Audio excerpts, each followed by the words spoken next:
పెద్దలు గౌరవనీయులు పవన్ కళ్యాణ్ గారిని మాట్లాడాల్సిన కోరుతున్నాను.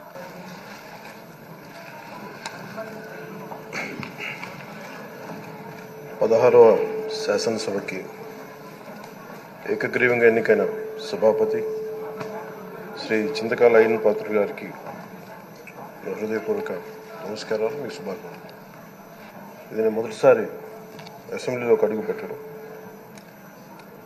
ఇలాంటి సుదీర్ఘ రాజకీయ అనుభవం ఉన్న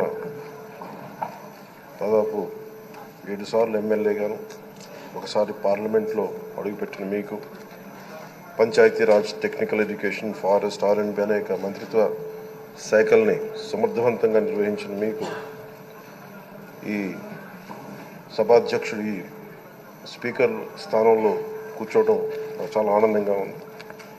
ఇన్ని దశాబ్దాలు ప్రజలు రాజకీయ జీవనంలో ఇన్ని దశాబ్దాలు ప్రజలు మీ వాడి వేడి చూశారు. మీకు కోపం వస్తే ఋషికొండను చెక్కినట్టు ప్రత్యర్థులకి పదునైన ఉత్తరాంధ్ర యాసలో గుండు కొట్టేస్తారు. ఒకటే బాధేస్తాం సార్, ఇకపైన మీకు తిట్టే అవకాశం లేకపోవడం. కానీ ఇక మీద సభలో ఎవరు తిడుతున్నా దాన్ని ఆఫ్ చేసే బాధ్యత మీ చేతిలోనే ఉంది. మీరే మైక్ ఆఫ్ చేయాలి.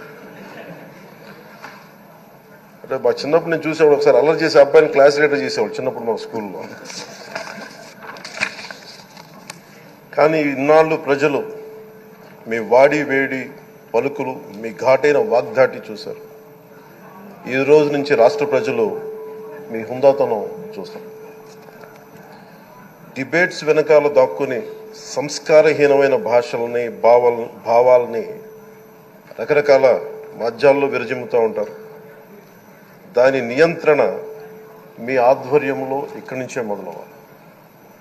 ఇందాక సభానాయకులు గౌరవ ముఖ్యమంత్రి శ్రీ చంద్రబాబు నాయుడు గారు చెప్తారు, ఆడబిడ్డలు ఏ విధంగా నలిగిపోయారు ఈ రాష్ట్రంలో గత 5 సంవత్సరాల్లో.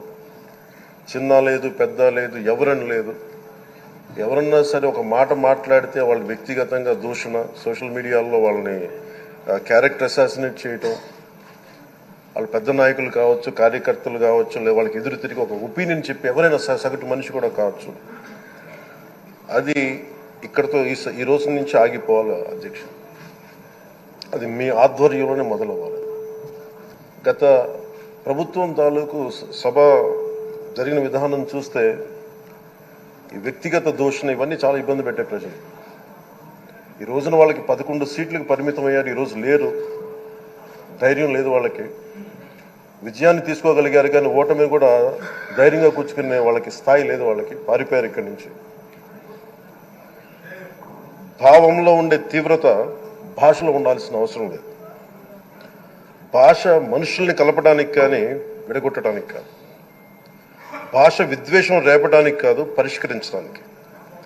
ఎంత జటిలమైన సమస్య అయినా, భయంకర సమస్య అయినా చర్చల ద్వారా పరిష్కరించుకోవడానికి కానీ వివాదం సృష్టించడానికి కాదు. ఈ సభ ఉన్నది అందుకు.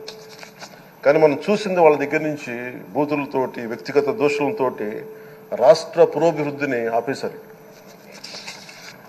అలాంటి సభ కాకుండా ఇందాక మన పెద్దలు శ్రీ గౌరవ ముఖ్యమంత్రి చంద్రబాబు గారు చెప్పినట్టుగా ఇది భవిష్యత్తుకి ఇది ఒక ప్రమాణం అవ్వాలి.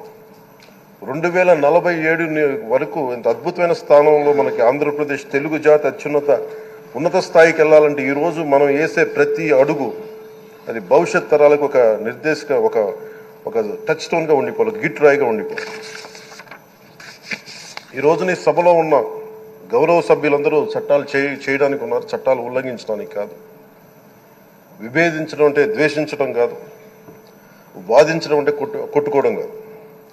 ఇవన్నీ విభేదించడం, వాదించడం ఇవన్నీ ప్రజాస్వామ్యానికి చాలా మౌలికమైన పునాదులు. ఆంధ్రప్రదేశ్ ఆవిర్భావం జరిగి అసలు భాషా ప్రయుక్త రాష్ట్రాల ఆవిర్భావమే మన ఆంధ్ర రాజ్యంతో మొదలైంది. అమరజీవి పొట్టి శ్రీరాములు గారి బలిదానం మీద మన రాష్ట్రం పుట్టింది. 56 రోజులు తిండి తిప్పలు తినకుండా నరకం అనుభవిస్తూ ఆయన బలైపోయారు. ఆయన మరణానికి చేరువవుతూ ఆమరణ నిరాహార దీక్ష చేసిన ప్రతిరోజు మనకి దాదాపు ఈ సుదీర్ఘమైన 6 దశాబ్దాల కాలం 1.5 సంవత్సర కాలం అంటే ఆయన ప్రతిరోజు చావుకి చేరువవుతూ భోజనం లేకుండా ఆయన గడిపిన ప్రతిరోజు మనకి 1.5 సంవత్సర కాలం. అలాంటి నేపథ్యంలో అలాంటి మహోన్నతుడు శ్రీ పొట్టి శ్రీరాములు గారి త్యాగాన్ని కనుక మనం ఈ సభలో ప్రజా సంక్షేమం కోసం మాత్రమే చర్చలు జరగాలి, వాదోపవాదాలు హద్దులు దాటకుండా ఉండాలి, వ్యక్తిగత దూషణకి తావివ్వకుండా ఉండాలి. అలా కాకుండా గత ప్రభుత్వం లాగే ఈ సభని తిట్లకి బూతులకి కొట్లాటికి వాడితే ప్రతి నిమిషం పొట్టి శ్రీరాములు గారి బలిదానాన్ని అవమానం చేసినట్టే. ఒక గొప్పవాడు ఒక మహానుభావుడు బతికినప్పుడు మాత్రమే కాదు, చనిపోయిన తర్వాత కూడా కొన్ని తరాలు ఉపయోగపడతారని నిరూపిస్తారు. అలాంటి కోవకు చెందిన మహానుభావులు ఆంధ్ర రాష్ట్ర సృష్టికర్త, భాషా ప్రయుక్త రాష్ట్రాలకు శ్రీకారం చుట్టిన ద్రష్ట, అమరజీవి శ్రీ పొట్టి శ్రీరాములు గారి స్మృతిలో ఒక విలువలతో కూడిన ఒక సత్సాంప్రదాయాన్ని తెరలేపుతూ మీ ఆధ్వర్యంలో ఈ సభ జరగాలని, ఈ 5 ఏళ్ల ప్రజా ప్రస్థానంలో ఈ విలువైన 5 ఏళ్లు రాబోయే తరానికి గొప్ప భవిష్యత్తునిచ్చేలా, అన్నం పెట్టే రైతుకి, కౌలు చేసుకునే రైతుకి, రైతు కూలీకి అండగా ఉండేలా, మహిళలకి భద్రతతో పాటు ఉన్నత స్థాయికి ఎదిగేలా, ప్రభుత్వ ఉద్యోగులకి భద్రత కల్పించేలా, పశువు పక్షి ప్రకృతి సర్వజనులందరికీ కూడా మతాలకి ప్రాంతాలకి అతీతంగా